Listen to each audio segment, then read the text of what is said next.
My name is Travis, and welcome back to Approachable Napa. Today, we're talking about one of the most important concepts in wine, the vintage. If you've ever looked at a wine label and you've seen a year printed on it, that year is the vintage. And all it means is the year the grapes were harvested. It does not mean the year the wine was bottled. It does not mean the year it was released. It means the year the grapes came off of the vine. Now I'm featuring two bottles in this video, a 2006 Fay Hillside from Stag's Leap Wine Cellar and a 1.5 liter 2016 Fay Hillside. Both the same wine, different vintage, different size, creating a much different aging process that hopefully you can understand a little bit better as we talk about the related concepts. So vintage matters because wine is an agricultural product. Grapes are a fruit. Fruit changes every year depending on the weather. A warm year, a cool year, a rainy year, or a dry year, all of that affects how the grapes ripen, how concentrated they are, how much acidity they have, and ultimately how the wine tastes and what its aging potential looks like. So what does it mean when you see a wine that doesn't have a vintage on the label? If a bottle doesn't list a year, it's called a non-vintage. It's usually not labeled at all, or sometimes you can see it on the bottle as NV, simply meaning the wine is a blend of grapes from multiple vintages, from multiple years. This is extremely common if you've got sparkling wine, champagne, some fortified wines, because the idea is consistency. So by blending different years, the winemaker can create a house style that tastes basically the same every time, instead of changing with each vintage. And for California wines specifically, we talk a lot about California wines in Napa here. If a wine does list the vintage, California law requires that at least 95% of the grapes in that bottle come from that year. So if you see a wine labeled 2021, you can trust that almost all of the fruit was harvested in 2021. What that 95% rule does is it protects the meaning of the vintage and it keeps the label honest. So vintage matters when we talk about the impact of the growing season on the wine and on the aging process. When a wine is young, especially something like Cabernet Sauvignon, it is usually bold, fruity, structured. Over time, the tannins soften, the fruit becomes more complex, new flavors start to show up. We call those tertiary flavors, things like leather, dried herbs, cocoa, tobacco. What tannins are, they're tiny natural compounds from grape skins, seeds, and stems. Tannins are polyphenols, and when a wine is young, these tannins exist as small separate molecules, and that's what makes a young red wine feel firm or grippy on the palate. And as the wine ages, tiny amounts of oxygen slowly interact with those tannins, and that oxygen triggers a chemical reaction called polymerization. All that means is the tannins start bonding with each other and forming longer and longer chains. The longer the chains, the smoother the tannin feels on your palate. Smaller tannin molecules bind really aggressively to proteins in your saliva, which is why young wines feel drying. And then when tannins link into longer chains, they bind less tightly. So the wine feels softer and rounder. Eventually, these long tannin chains get so big that they fall out of the liquid entirely, and that's how you can get some sediment at the bottom of some of these older bottles. And those are oxygen-driven chemical reactions that are happening inside of the bottle over time. And vintages can vary dramatically too. I mean, one year might produce a rich, powerful wine with lower acidity, lots of ripe fruit. Another year might be cooler, giving you wines that are more elegant, aromatic, and structured. Some years are long and even, which creates wines with a great balance, long aging potential. And other years might have heat spikes, whether from rain at the wrong time, wildfires changing the climate, and all of that shows up in the final wine. Vintage variation is part of what makes wine interesting, and it's why the same vineyard can taste completely different from one year to the next. Now let's talk about the life cycle of a wine, because this is where terms like young, mature, fully developed actually mean something.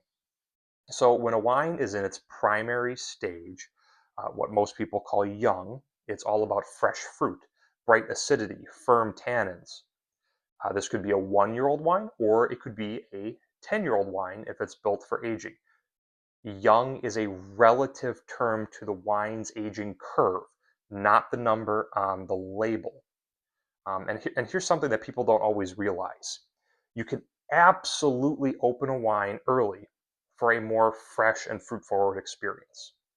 Young wines can be plush, they can be explosive and full of energy. They hit you with fruit and texture. But if you wait, you get a little bit more nuance, layers, some subtlety. And they're two completely different experiences and both valid based on your drinking preferences. As wine moves into the developing phase, the fruit starts to shift from fresh to more layered. You might get dried fruit, spice, savory notes. The tannins are softening, and this is where the wine is gaining complexity, but still has a certain degree of energy to it. And when a wine reaches its peak, the tannins are integrated, the fruit has evolved, and the wine shows those secondary and tertiary flavors. Those things, like I mentioned, leather, earth, dried herbs, cocoa. And this is often considered the sweet spot for wines that are built to age. And then you still get the fully matured stage where the wine becomes delicate, subtle, sometimes a bit fragile in nature. The fruit is softer and the tannins are silky. The wine is more about nuance than power. Some wines never reach this stage gracefully because they weren't built for it. Others can sit there for decades on end. After this, wine basically slowly deteriorates. It doesn't happen instantly, but it continues to break down into vinegar through oxidation of ethanol. And it can go bad, meaning it's no longer enjoyable to drink. So let's talk about something essential, why some wines don't age well, regardless of vintage. Aging isn't just about the year, it's about the wine's structure. Wines that age well usually have three things: acidity, tannin, and concentration. If a wine is made in a lighter, softer, or fruit forward style, it might taste great young, but won't necessarily improve with time. Some wines simply aren't built for aging, even in a strong vintage. They don't have the backbone to evolve, and that's perfectly fine. They're not meant to.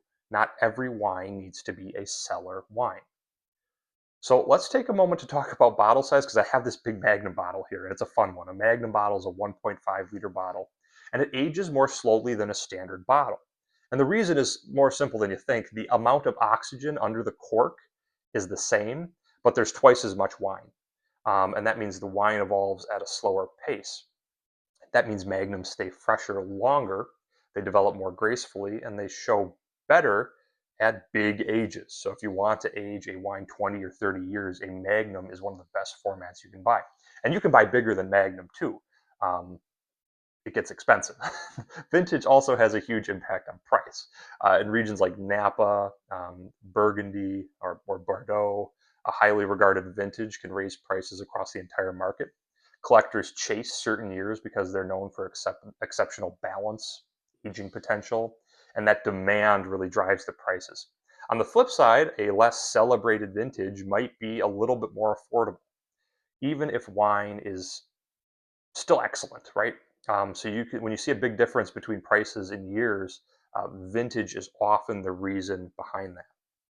So when you put all of this together, the growing season, the style of the vintage, the structure of the wine, the chemistry happening inside of the bottle or the bottle size, the life cycle of the wine, and whether the wine is vintage or non vintage, you start to understand why that year matters so much. It's not just a number on the label, it's a snapshot of the entire year the grapes lived through.